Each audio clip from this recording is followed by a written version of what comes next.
Board number 2 siya sa round number 6 na kalaban niya si Grandmaster Alexei Grebnev ng Russia. Dahil sa ganda ng performance ni IM Quezon, napahataw na po sa pangalawang board sa buong mundo ng juniors.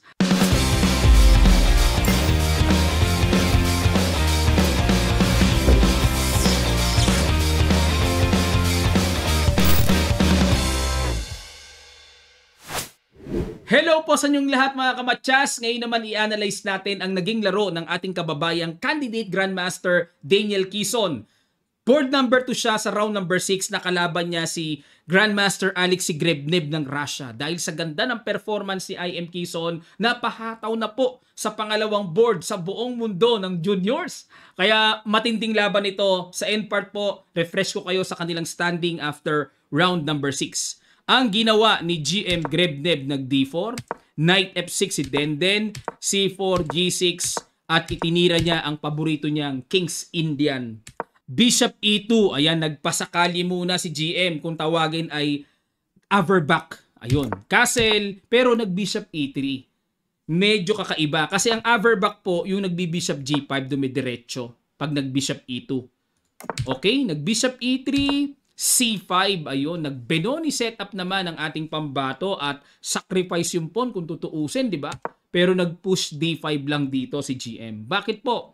Kasi pag kumapture at kinagat yan, merong kasing Queen A5 para bawiin yung pawn. At the same time, halimbawa, idiretsong ganyan, may Knight takes E4. So, yan ang laman, mapanganib ang linya na yan at alanganin ang puti dyan, mga kamatsas.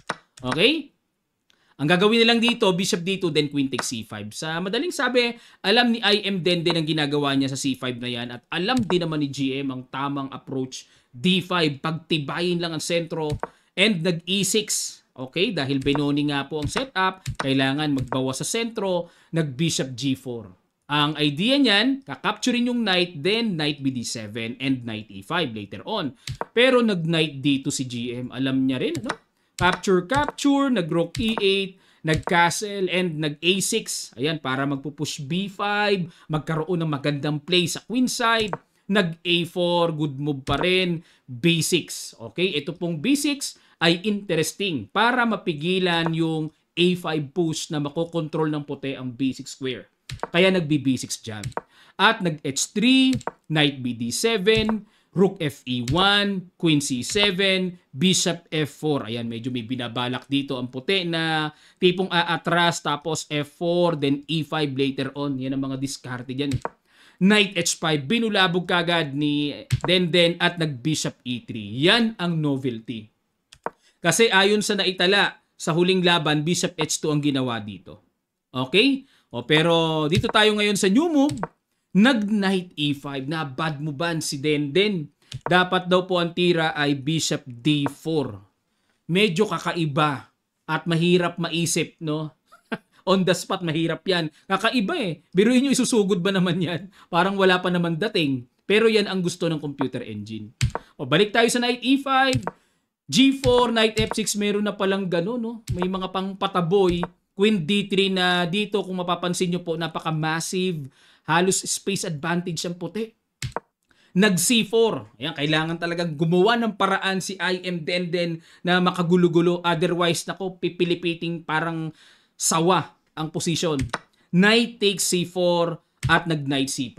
So, sacrifice talaga, no? At na-good movean.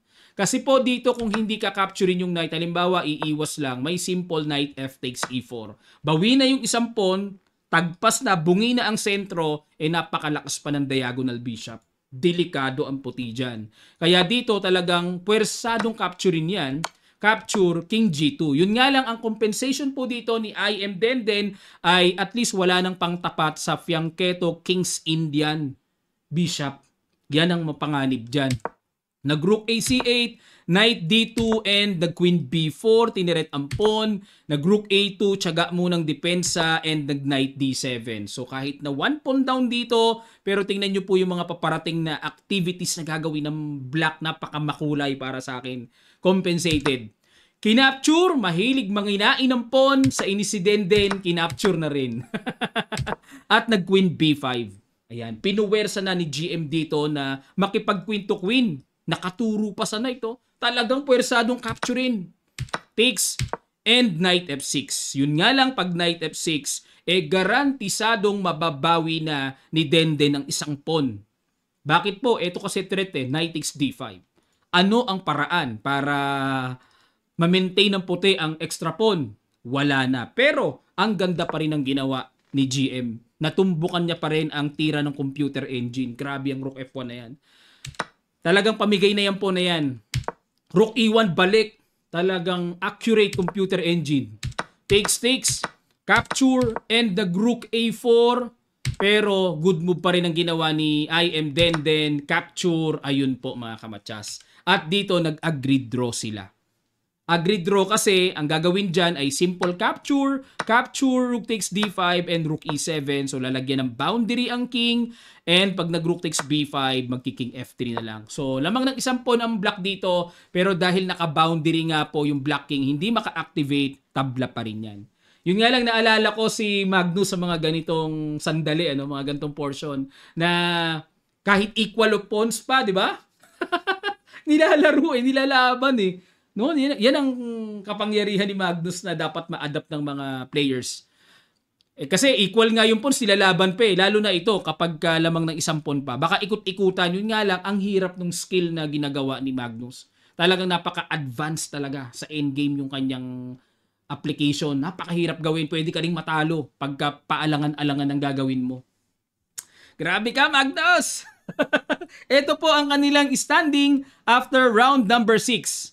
Ayan po, nangunguna si International Master Norgar Burke ng Kazakhstan at pang-anim ang ating kababayan na si IM Quezon. Not bad mga kamatsas, ang ganda pa rin yan. At ilan na ba ang rating points na nag-gain niya? Ang rating points niya ay 1.5 ang nag-gain niya. Ayun, at least may plus pa rin, di ba? At ito na po yung mga nakalaro niya so far. At round number 7, ang makakalaban niya ay si Grandmaster Gudin Gleb ng Hungary. Yan po ang ating aabangan. Okay, at rest day po sila today. Ganun po kasi pagka long game may rest day talaga. At aabangan natin yan bukas. At i-analyze ko, ihahatid ko po sa inyo mga kamatsas. Maraming salamat at comment po tayo, suportahan natin si IM Quezon, nakakadagdag po ng puwersa, motivation sa kanya. Suportahan po natin, i-cheer natin. Okay? Maraming salamat po mga kamatsas sa inyong matigang panonood. Sana po natuto kayo at magkita-kita pa tayo sa mga susunod pang chess updates.